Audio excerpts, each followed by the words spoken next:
అప్లైనర్ వచ్చి నాకు ఈ పాస్ట్ డేట్ పర్సన్ కోసం చెప్పకపోతే నేను వెళ్ళకపోదును. అలాగే నా అప్లైనర్ బూట్ క్యాంప్ పిలవకపోయి ఉంటే నేను వెళ్ళకపోదును.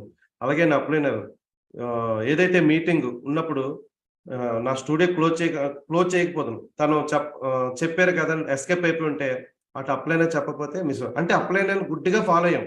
అప్లైనర్ ఏం చెప్పారో అది ఫాలో అవుతూ మేము వెళ్ళాం తప్పించి ఎక్కడ కూడా బ్రేక్ అవ్వకుండా ముందుకు చేసుకుంటూ వెళ్ళిపోయాం. సో ఈ బిజినెస్ లో ఏంటంటే ఎవరైతే అప్లైనర్ ని బ్లైండ్ గా ఫాలో అవుతారో వాళ్ళు మాత్రమే 100% ఇక్కడ సక్సెస్ అవ్వచ్చండి. సో ఇక్కడ ఇంకో విషయం ఏంటంటే, సో అప్లైనర్ ని ఫాలో అవడానికి ఎందుకు వెనకాడాలి? ఎందుకు అప్లైనర్ మన మన సక్సెస్ కావాలన్న వాళ్ళు ఎవరైనా కావాలంటే కంపల్సరీగా వాళ్ళు ఈ బిజినెస్ లో ఎవరైనా డెవలప్ అవ్వాలంటే ముందు ఒకటే చెప్తాను ఫ్రెండ్స్, మన కింద ఉన్న 6గురిని మనం డెవలప్ చేయాలి. మన డౌన్లైన్స్ ని మనం